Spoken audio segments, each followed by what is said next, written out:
त्याला चैतन्य दान केलं आणि ज्या वेळेला तो जिवंत झाला त्यावेळेला पार्वती मातेनं त्या पुत्राचा स्वीकार केला, ज्याचं नाव विनायक असं होतं. परंतु भगवान शंकरांना क्रोध आला आणि भगवान शंकरांनी विनायकाचं मस्तक ज्या वेळेला धडा वेगळं केलं त्यावेळेला पार्वती मातेच्या इच्छेसाठी पुन्हा भगवान शंकरांनी त्या धडाला एका गजाचं अर्थात हत्तीचं मस्तक लावलं आणि त्यावेळेपासून त्या देहाला गणपती गजमुख असं नाम प्राप्त झालेलं आहे. आणि अशा पद्धतीनं गणराजांचं सुद्धा आगमन या मृत्यूलोकामध्ये झालं. एका ठिकाणावरती कार्तिकेय राज्य करत आहे, दुसऱ्या ठिकाणावरती गणराज राज्य करत आहेत. आणि अशा पद्धतीनं हा भगवान शंकरांचा आणि पार्वती मातेचा गृहस्थाश्रम सूतजी महाराज शौनकांना वर्णन करून सांगत आहे. त्यानंतर शौनकांनी प्रश्न केला, म्हटले गुरु महाराज, भगवान शंकरांचे या मृत्यूलोकामध्ये किती अवतार झाले ते सुद्धा आम्हाला श्रवण करण्याची इच्छा आहे. त्यावेळेला रुद्रदेवांनी जे 100 अवतार धारण केलेले होते त्या अवताराचं एक करून वर्णन केलेलं आहे. त्यानंतर जे सहस्त्र अवतार धारण केले त्या अवतारांचं सुद्धा वर्णन सूतांनी केलेलं आहे. आणि आता त्यानंतर ज्योतिर्लिंगाचा उच्चार, ज्योतिर्लिंगाचं स्मरण सूतजी महाराजांना झालं आणि सूतजी महाराज म्हणायला लागले की ज्या पद्धतीनं भगवान शंकरांनी या मृत्यूलोकामध्ये दैत्यांचा विनाश करण्यासाठी जी हजारो रूपं धारण केली त्याच रूपांमध्ये जे आज अखंड जे या मृत्यूलोकामध्ये पूजनीय झालेले आहेत, वंदनीय झालेले आहेत, असे 12 ज्योतिर्लिंग आहेत. आणि या 12 ज्योतिर्लिंगांचं स्मरण झालं.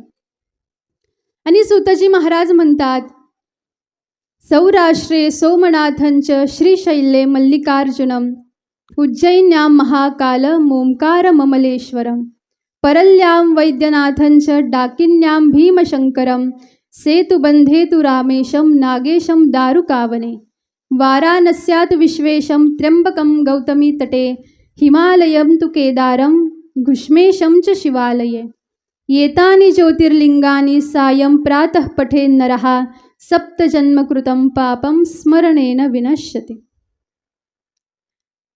आत्मलिंगाने ज्योतिस्वरूपाने ज्या वेळेला भगवान शंकरांनी हे 12 रूप या मृत्यूलोकामध्ये धारण केले त्याचा परिणाम की आजपर्यंत भगवान शंकरांचं हे रूप तुम्हाला मला अखंड अभयदान करत आहे. भगवान शंकरांना या मृत्यूलोकामध्ये ज्योतिर्लिंग स्वरूपाने प्रगट होण्यासाठी अनेकानेक कारणं होती. सोमनाथ या नावाने ज्या वेळेला भगवान शंकर प्रगट झाले त्यावेळेला चंद्रदेवांना दिलेला शाप कमी करण्यासाठी, त्या शापाचा विनाश करण्यासाठी भगवान शंकर प्रगट झालेले होते. मल्लिकार्जुन पर्वतावरती कार्तिकेयांची भेट घेण्यासाठी भगवंत ज्योतिर्लिंग स्वरूपाने स्थित झालेले आहेत.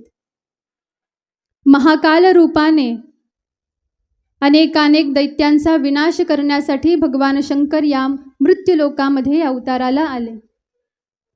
भीमाशंकर या ठिकाणावरती भीम नावाच्या दैत्याचा जो अत्याचार सारे जीवसृष्टी सहन करत होती त्या भीमाचा वध करण्यासाठी भगवान शंकरांनी ज्योतिर्लिंगाच्या रूपामध्ये त्या ठिकाणावरती अवतार धारण केला. सेतुबंधू तु रामेशम, सेतुबंध या ठिकाणावरती साक्षात रामप्रभूंनी भगवान शंकरांचं आवाहन केलं. कथा अशी वर्णन करतात की ज्या वेळेला प्रभू श्री रामचंद्र हे दंडकारण्यामध्ये येऊन पोहोचलेले आहेत, सीता मातेचा शोध आरंभ झालेला आहे आणि ज्या वेळेपासून वनवास आरंभ होऊन गेला त्या वेळेपासून भगवान रामरायांनी एक नियम धरलेला होता की ज्या ज्या तीर्थावरती, ज्या ज्या क्षेत्रावरती किंवा ज्या ज्या नदीच्या तीरावरती आम्ही वास्तव्यास राहू त्या त्या ठिकाणावरती भगवान शंकरांच्या पार्थिव लिंगाचं पूजन करायचं, पूजन संपन्न झाल्यानंतर ते विसर्जित करायचं असा नियम होता.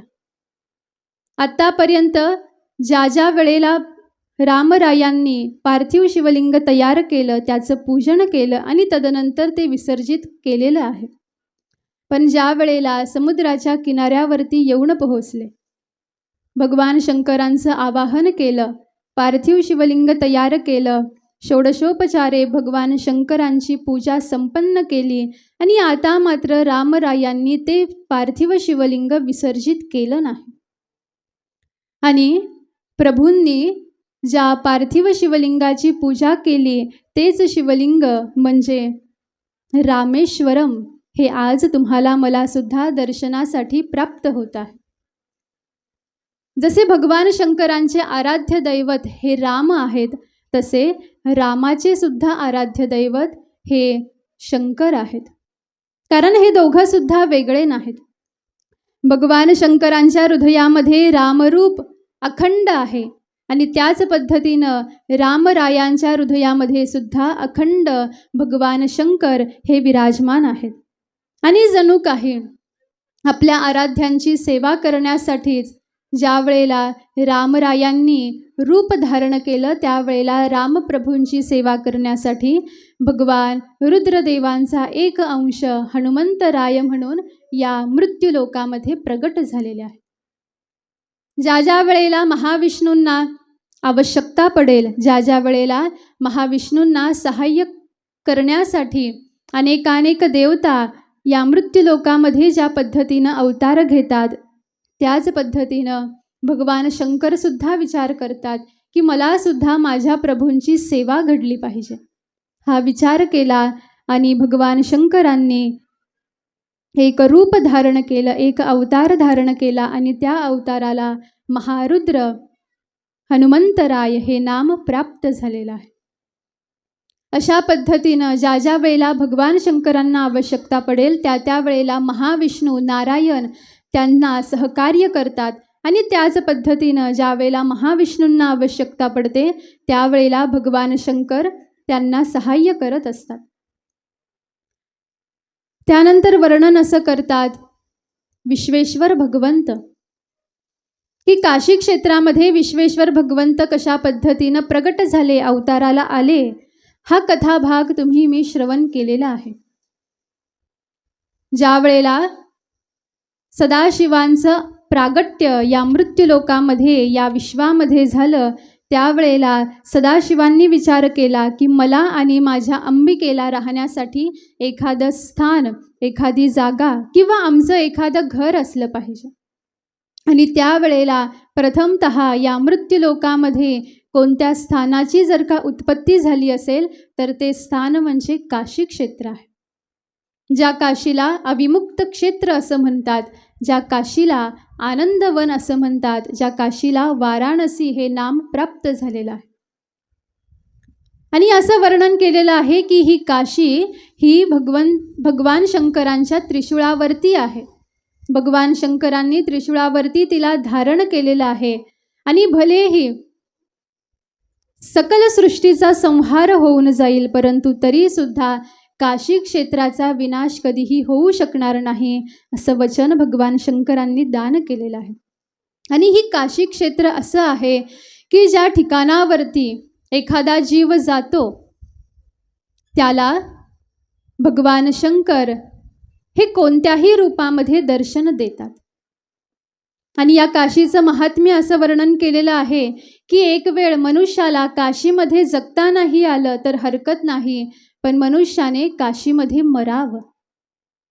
ज्याला स्वतःचं मरण हे उत्सव पूर्ण करून घ्यायचं असेल, ज्याला एकदा मेल्यानंतर पुन्हा जन्मालाच यायचं नसेल, अशा साधकाला जर काशीमध्ये मृत्यू प्राप्त झाला तर वर्णन असं करतात की साक्षात भगवान सांब सदाशिव त्या मरणाऱ्या मनुष्याच्या कानामध्ये रामनामाचा मंत्र त्याला दान करतात आणि तो मंत्र श्रवण केल्याचा परिणाम मनुष्याचा उद्धार होऊन जातो. म्हणून काशीमध्ये मरण आलं पाहिजे. मग काशीमध्ये मरण यावं याच्यासाठी काय केलं पाहिजे? म्हातारे झालो की काशीमध्ये जाऊन राहायचं का?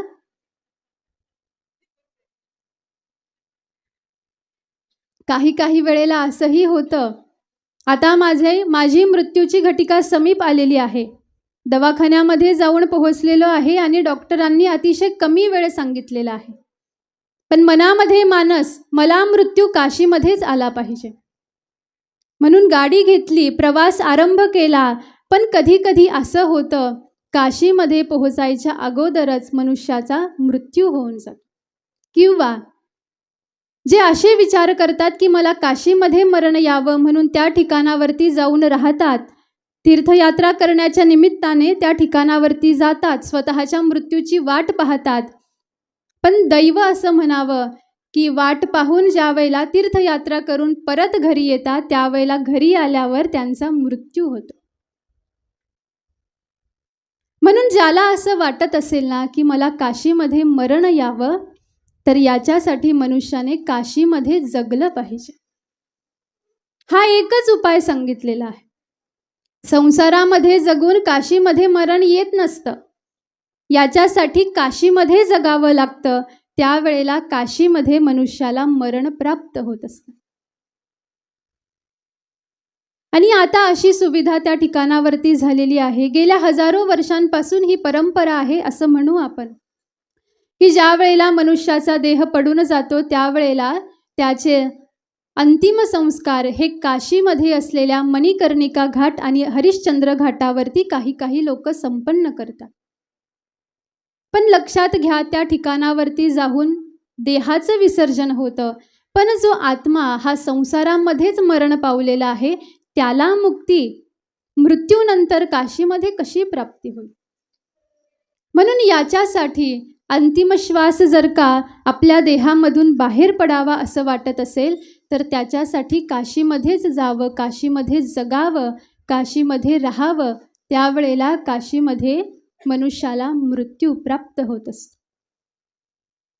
आणि या काशीमध्ये सृष्टीच्या उत्पत्तीपासून भगवान सांब सदाशिव आणि अन्नपूर्णा माता अखंड विराजमान झालेले आहेत. आणि ते आज सुद्धा त्या ठिकाणावरती आहे. आणि अनेक साधक भक्त असे आहेत की त्यांना या क्षेत्रावरती गेल्यावर तशी अनुभूती सुद्धा प्राप्त होते. ज्ञानोबारायांच्या चरित्राचा विचार केला तर ज्या वेळेला ज्ञानोबाराय काशी क्षेत्रामध्ये जाऊन पोहोचले, त्यावेळेला ज्ञानोबारायांचं स्वागत करण्यासाठी साक्षात विश्वेश्वर भगवंत हे आलेले आहेत. विश्वेश्वर भगवंतांनी ज्ञानोबारायांचा हात स्वतःच्या हाताने धरला आणि आपल्या मंदिरामध्ये घेऊन गेलेले आहेत, असं वर्णन ज्ञानोबारायांच्या चरित्रामध्ये येतं. असे विश्वेश्वर भगवंत जे सृष्टीच्या उत्पत्तीच्या पूर्वीपासून त्याच ठिकाणावरती राहतात. म्हणून मनुष्याने प्रयत्न करावा जीवनामध्ये एकदा तरी काशी क्षेत्रामध्ये जाऊन निवास करण्याचा. आणि वर्णन असं करतात की काशी क्षेत्रामध्ये गंगा ही उलटी वाहते. गंगेचा जो प्रवाह असतो तो काशीमध्ये आल्याबरोबर उलटा होऊन जातो, असं वर्णन सुद्धा या क्षेत्राचं केलेलं आहे. आणि अशा पद्धतीनं ही काशी, अशा पद्धतीनं हे वाराणसी क्षेत्र, आणि या क्षेत्रामध्ये विश्वेश्वर भगवंत केवळ एकटे विराजमान आहेत असं नाही, तर अंबिके सहित विराजमान झालेले आहेत. आणि त्या अंबिकेनं नाम धारण केलेलं आहे अन्नपूर्णा माता. आणि आज सुद्धा माध्यान्हाच्या समयाला 12 वाजता विश्वेश्वर भगवंत अन्नपूर्णा मातेच्या मंदिरामध्ये जातात आणि भिक्षान्न मागतात. अन्नपूर्णे सदापूर्णे शंकरः प्राणवल्लभे ज्ञानवैराग्य सिद्ध्यर्थम भिक्षाम देहीम च पार्वती. आज सुद्धा जो परमात्मा या सकल सृष्टीला धारण करतो, तो परमात्मा अन्नपूर्णा मातेच्या दारामध्ये उभा राहून तिच्याकडून भिक्षान्न प्राप्त करून घेतो. म्हणून काशी असं क्षेत्र आहे की ज्या ठिकाणावरती विश्वेश्वर भगवंत जसं दर्शन दान करतात, त्याच पद्धतीनं अन्नपूर्णा माता सुद्धा साधकाला दर्शन दान करत असते. म्हणून प्रयत्न करावा काशीमध्ये जाऊन दर्शन घेण्याचा. अशा पद्धतीनं हा विचार या ठिकाणावरती सांगितलेला आहे.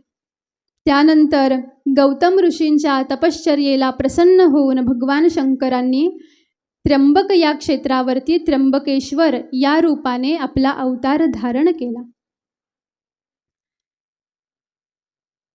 त्यानंतर असं वर्णन करतात की रावणाने ज्या वेळेला भगवान शंकरांची तपश्चर्या केली आणि अशी घनघोर तपश्चर्या केली की रावणाने आपल्या शरीरामध्ये असलेल्या संपूर्ण नसा,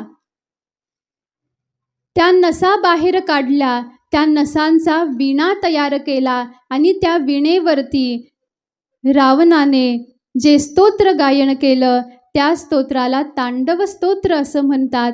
आणि अशा पद्धतीनं तांडव स्तोत्राचं गायन करून घनघोर अशा प्रकारची तपश्चर्या करून रावणाने भगवान शंकरांना प्रसन्न करून घेतलेलं आहे आणि मागणी केली. म्हटले, भगवान शंकरा, मला तुम्ही तुमच्या आत्मलिंगाचं दान करा. कारण रावणाच्या मनामध्ये हा विचार होता की भगवान शंकरांकडून जर का मी आत्मलिंग प्राप्त करून घेतलं आणि ते आत्मलिंग जर का मी माझ्या लंकेमध्ये नेऊन विराजित केलं तर माझ्या लंकेचा कधीच पराभव होऊ शकणार नाही, असा विचार रावणाचा. आणि भगवान शंकरांना प्रसन्न करून घेतला. भगवान शंकरांना वर मागितला. म्हटले, मला तुम्ही तुमचं आत्मलिंग दान करा. भगवान शंकर नकार देऊ शकले नाही, कारण तपश्चर्याच तशा पद्धतीनं रावणाने केलेली होती. भगवान शंकरांनी आत्मलिंग दान केलं, पण दान करत असताना एक अट घातली. म्हटले, रावणा, हे आत्मलिंग तू तुझ्या हाताने ज्या ठिकाणावरती ठेवशील त्याच ठिकाणावरती मी स्थित होऊन जाईल. तिथून पुढे तुला ते आत्मलिंग उचलता येणार नाही, अशी अट घातली. आणि त्यानंतर रावणाने आपल्या हातामध्ये ते आत्मलिंग घेतलेलं आहे आणि रावण आता प्रवास करत करत लंकेच्या दिशेनं निघालेला आहे. आणि ही गोष्ट कळाली देवतांना. साऱ्या देवता भयभीत झाल्या. असा रावण होता ज्याने साऱ्या देवतांना बंदिवासामध्ये, कारागृहामध्ये डांबून ठेवलेलं होतं. नवग्रहांच्या पाहिऱ्या करून प्रत्येक ग्रहावरती पाय देऊन रावण आपल्या सिंहासनावरती विराजमान व्हायचा. आणि एवढ्या संपूर्ण सामर्थ्याने युक्त असलेला रावणाला आता भगवान शंकरांचं आत्मलिंग सुद्धा प्राप्त झालेलं आहे. याचा अर्थ रावण हा विजयी झालेला आहे, त्याचा कुणीही पराभव करू शकत नाही. आणि ही भीती निर्माण झाली देवतांच्या मनामध्ये. काय करावं, काय उपाय करावा.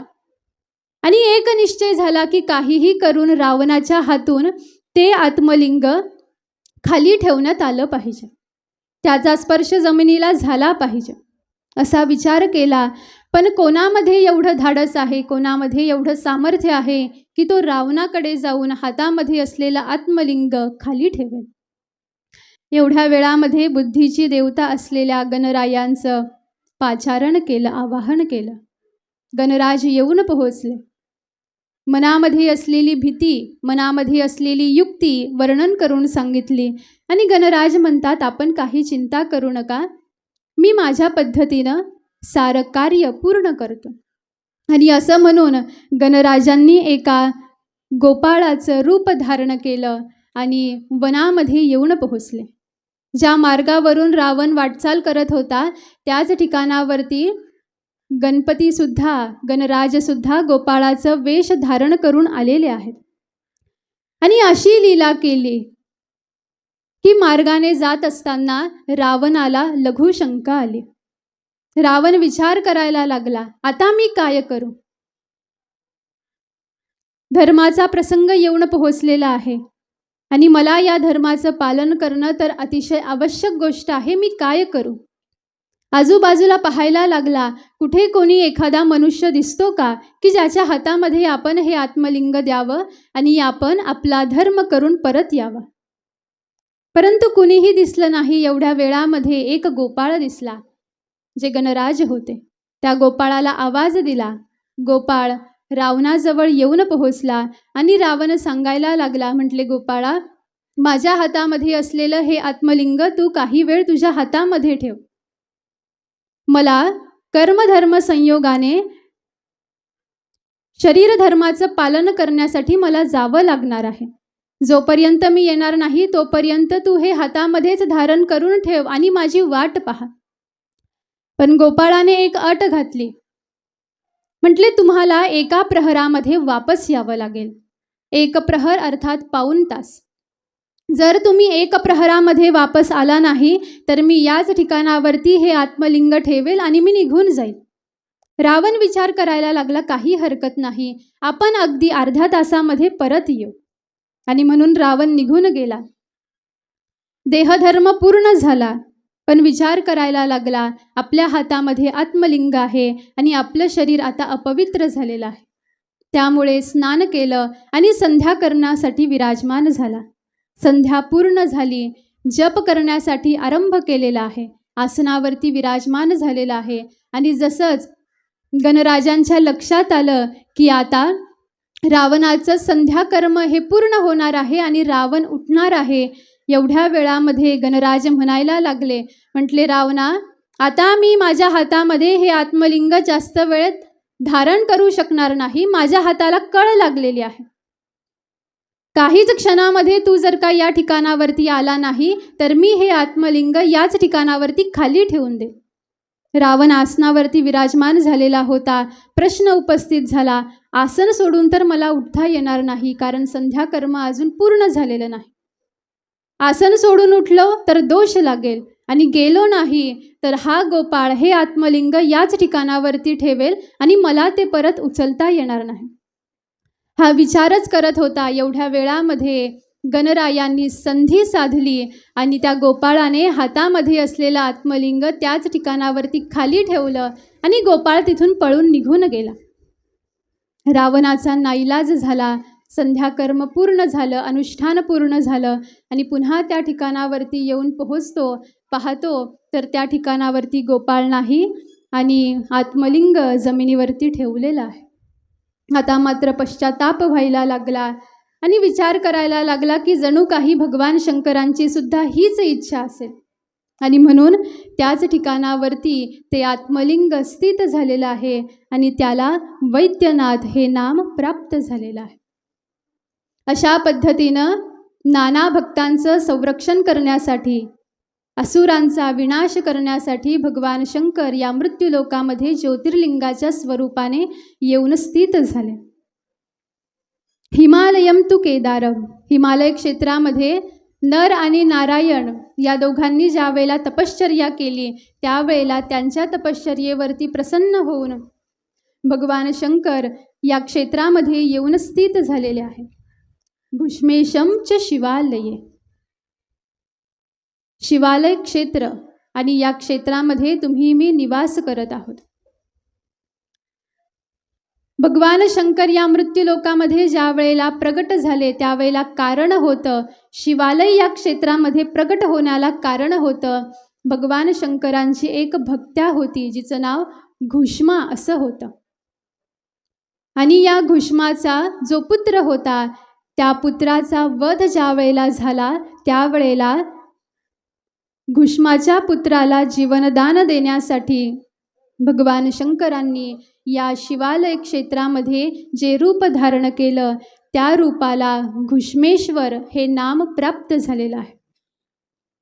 आणि अपभ्रंश म्हणून आपण सारेजण घृष्णेश्वर असं या शब्दाचा उच्चार करतो. आणि या घुष्मेचा गेल्या अनेक वर्षांपासून एक नियम होता की ही घुष्मा रोज प्रभात समयाला स्नान संपन्न झाल्यानंतर रोज भगवान शंकरांचे 1000 पार्थिव लिंग तयार करायची. त्या 1000 पार्थिव लिंगांचं पूजन करायची आणि तदनंतर विसर्जित करायची.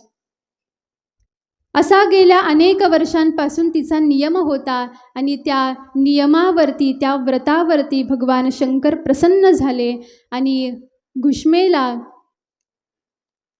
आपल्या स्वरूपाचं दान करण्यासाठी, दर्शन देण्यासाठी भगवान शंकर या क्षेत्रामध्ये आपल्या भक्तासाठी स्थित झालेले आहेत. आणि आज ते तुमच्या माझ्यासाठी घृष्णेश्वर भगवंत म्हणून शिवालय क्षेत्रामध्ये विराजमान झालेले आहेत. अशा पद्धतीनं हे 12 ज्योतिर्लिंग, 12 ज्योतिर्लिंग. आणि जो मनुष्य प्रभात समयाला या 12 ज्योतिर्लिंगांचं स्मरण करेल, केवळ त्यांच्या स्मरणाने मनुष्याच्या जीवनामध्ये असलेल्या सकल पापांचा नाश होऊन जाईल, असं नाममहात्म्य या ठिकाणावरती सूतांनी वर्णन केलेलं आहे. केवळ नामावरती दर्शन तर नाही, पण भगवान शंकरांचं एक वेळेला नाम जरी मनुष्याने गायन केलं तरी त्याचा परिणाम की सकल पापांमधून त्याची मुक्तता होते. अशा पद्धतीनं भगवान शंकरांचे हे नाना अवतार वर्णन करून सांगितले. आणि त्यानंतर सूतजी महाराजांना स्मरण झालं ते भगवान शंकरांचा अतिशय श्रेष्ठ भक्त, ज्या भक्ताचं नाव आहे उपमन्यू.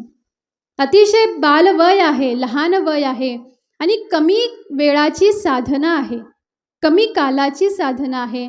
आणि बालवयामध्ये अतिशय कमी वेळेमध्ये या छोट्याशा उपमन्यूने भगवान शंकरांना प्रसन्न करून घेतलं. ज्यावेळेला असं वर्णन केलं त्यावेळेला शौनकांच्या मनामध्ये उत्सुकता निर्माण झाली. म्हटले, गुरु महाराज, आम्हाला उपमन्यूचं चरित्र श्रवण करण्याची इच्छा आहे, कृपा करून आम्हाला चरित्र सांगा. त्यावेळेला सूतजी महाराज सांगायला लागले. म्हटले, पूर्व कालामध्ये उपमन्यू नावाचा भगवान शंकरांचा एक भक्त होता. भक्त तो नंतर झाला, पण ज्या वेळेला त्याचं वय लहान आहे, बालवय आहे. घरामध्ये पाहिलं तर घरामध्ये 18-20 दारिद्र्य आहे. कसं तरी करून एक वेळची भाजी भाकरी उपमन्यूला आणि त्याच्या आईला प्राप्त होते आहे. घरामध्ये धन नाही, धान्य नाही, कपडा लत्ता नाही, काहीच नाही. भगवंतांच्या कृपेनं जे काही प्राप्त होईल त्याच्यावरती या दोघांचाही उदरनिर्वाह चालू आहे. आणि एक दिवस उपमन्यू आपल्या मित्रांसोबत अंगणामध्ये खेळ खेळत होता. खेळ खेळता खेळता मुलांमध्ये चर्चा रंगली आणि मुलं सांगायला लागली. म्हटले, आम्हाला दूध प्यायला खूप आवडतं आणि दूध पिलं की असं वाटतं की या सृष्टीमध्ये दुधा इतका चविष्ट पदार्थ दुसरा कोणताच नाही. उपमन्यूचे जेवढे मित्र होते साऱ्यांनी दुधाची स्तुती केली, कौतुक केलं. आणि ज्या वेळेला दुधाबद्दल एवढं ऐकलं त्यावेळेला उपमन्यूला सुद्धा इच्छा झाली दूध पिण्याची. पण उपमन्यूने कधीही दूध पिलेलं नाही असं वर्णन केलेलं आहे. कारण घरामध्ये एवढं दारिद्र्य होतं की कधी कधी उपवासी पोटी उपमन्यूला झोपावं लागायचं. एवढं दारिद्र्य प्राप्त झालेलं आहे. आणि या दारिद्र्यामध्ये दूधसुद्धा उपमन्यूला प्राप्त झालं नाही. आणि ज्या वेळेला आपल्या मित्रांच्या मुखामधून दुधाबद्दल ऐकलं त्यावेळेला मनामध्ये इच्छा झाली की एक वेळेला आपण सुद्धा दूध पिऊन पाहावं, दूध कसं असतं. खेळ अर्धवट सोडला आणि आपल्या आईजवळ पर्णकुटीमध्ये येऊन पोहोचले आणि आईला सांगायला लागले. म्हटले, आई, मला दूध प्यायचं आहे, मला दूध पिण्यासाठी दे ना. ज्या वेळेला हे ऐकलं त्यावेळेला उपमन्यूच्या आईच्या नेत्रामध्ये अश्रू दाटून आले आणि विचार करायला लागल्या. आज कधी नव्हे ते माझ्या पुत्राने माझ्याकडे काहीतरी मागितलेलं आहे आणि काय मागितलं, दूध पिण्यासाठी मागितलं. पण मी एवढी असमर्थ आहे की माझ्या लेकराची इच्छा पूर्ण करण्याचं सामर्थ्यसुद्धा माझ्यामध्ये नाही. आणि त्यावेळेला आता उपमन्यूची कशा पद्धतीनं समजूत घालावी हा विचार करायला लागले. एवढ्या वेळामध्ये एक युक्ती सुचली आणि आईनं एका पेल्यामध्ये पाणी घेतलं.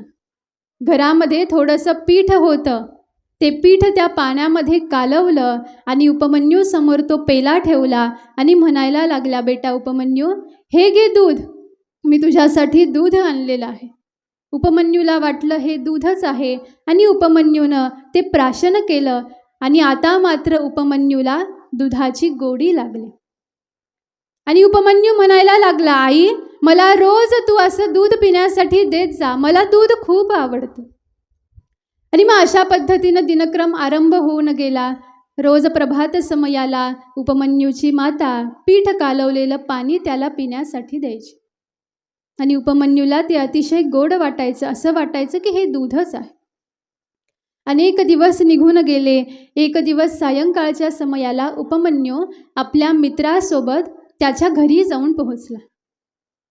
दोघांचंही खेळ खेळून झालं. एवढ्या वेळामध्ये उपमन्यूच्या मित्राची जी आई होती तिनं त्या मित्रासाठी दुधाचा पेला भरून आणला.